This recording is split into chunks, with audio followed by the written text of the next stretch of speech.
there are so many theories about this. We are bombarded with this. We see people talking about the Freemason order, the Illuminati, the international bankers, the Zionists, alien consciousness. Even some groups are coming up, satanic type groups, New Age type religions. All of these coming up, and what we find in most cases is that all of these groups are worshiping a force. If you go to the highest level of these groups, you see they are doing a type of worship. It is not to God. It is not the God of Moses or Jesus or Muhammad, peace be upon them. It is another force, and they are worshiping this force. They are seeking and taking strength out of this force, and nobody can say exactly what it is, but Muslims have the bottom line. And Allah has told us, قُلْ جَاءَ الْحَقُّ وَزَهَقَ الْبَاطِلِ إِنَّ الْبَاطِلَ كَانَ زَهُوقًا. The truth has come, and falsehood will vanish, because surely falsehood is a perishing, vanishing thing. The Prophet, peace be upon him, said there would come in the end of time great liars, kadhabun, dajjalun, to the point where they are false Christs, claiming to be false prophets, would lead you astray. And they will come to you with a type of speech that you nor your parents have ever heard of before. Beware of them. Beware that they take you astray. Beware that they put you into a fitna, a trial, and a temptation. And we are witnessing today, with the advent of the new technology, that human beings have the ability to send information throughout the planet simultaneously.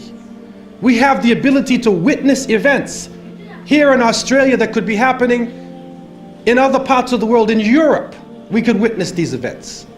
But at the same time, we can be confused simultaneously. The whole world can be lied to at once.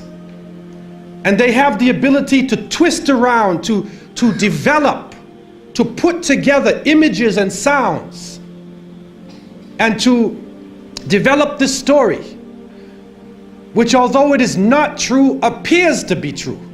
And you know it's not true, but you watch it as though it is true, and it affects the way you think. And so, as the Prophet, peace be upon him, said, Sadaqa Rasulullah alayhi salatu wasalam, they will come to you with a type of speech that you nor your parents have ever heard of before. You have never heard this thing before. Sadaqa Rasulullah alayhi salatu wasalam. We begin to see the climax of a major change in society, the climax of a new world order. And we begin to see a type of integration between information technology and trade. We begin to see the economy, politics, culture, and ideology being transported simultaneously from nation to nation. And with this technology, with the ability to transport ideas, the very value systems of people, the way that they eat, what they enjoy to do, how they enjoy recreation, their racial concepts, their culture, their ideology being transported all around the world, a type of globalization.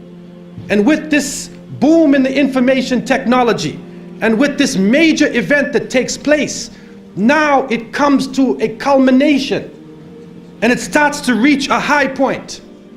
And so the innocent people, we look at this and we say, what is going on? What is happening to the world that had so many different varying views, different nations, different ways of approaching things that can complement each other? Now we see politics is stripped of real power, that the economy governs all social exchange. We see that the states serve the financial power structures, that the real power is no longer in the hands of the generals, But the real power now switching to the hands of the people who run the economy, to the banking systems. And then we see that politicians play the role of public relations officers only to control the masses, either by lulling them to sleep or by terrorizing them. And then we see that the masses of the people become helplessly preoccupied. Their lives are now bombarded with a series of cultural events. And these cultural events start to become the most important things in their lives. The World Cup, the Major League Series, the rugby, the cricket, the hockey, the tennis. Whatever the sport may be, we see whole nations coming behind sports. And the national heroes become sporting people.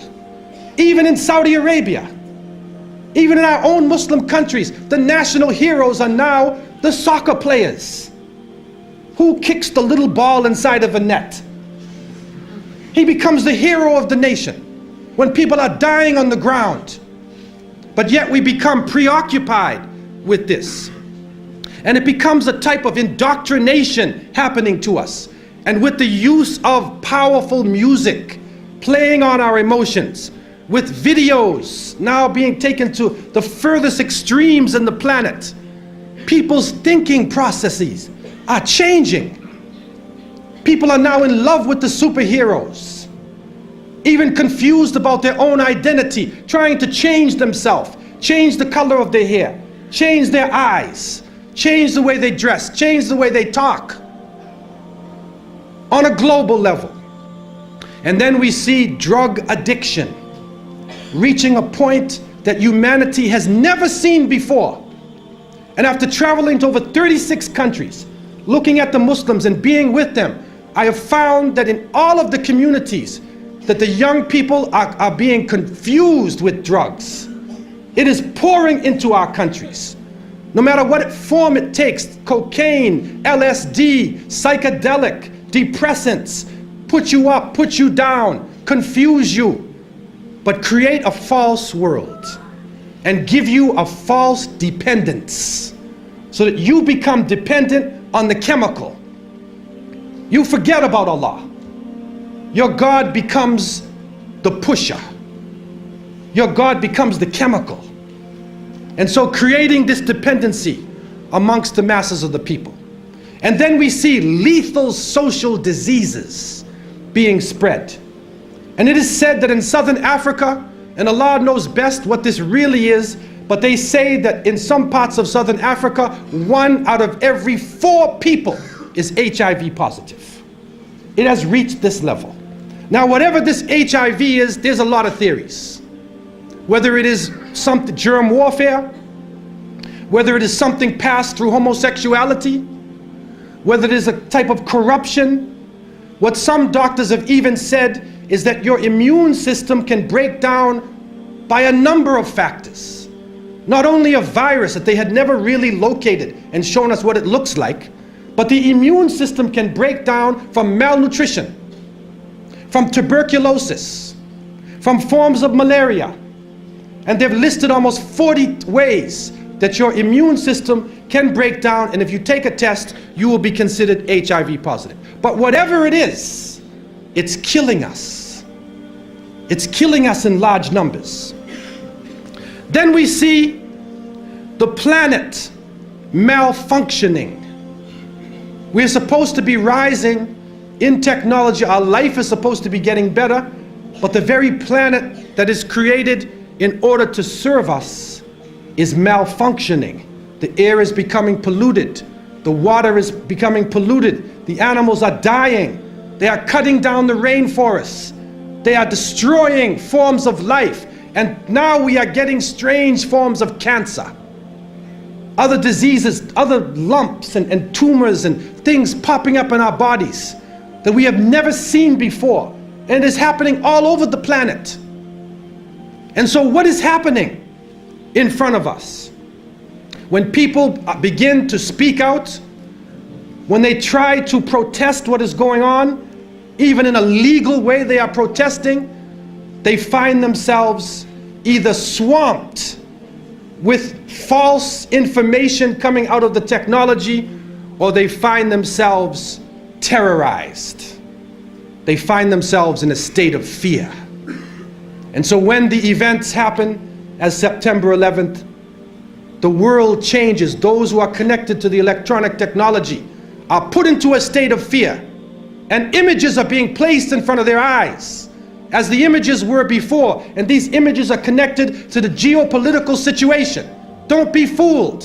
What is going on? We see everything is moving toward one world state, one world police force, one world bank, and one world unelected elite that rules over us, not based upon the will of the people or democracy, but rules over because of control of the bank.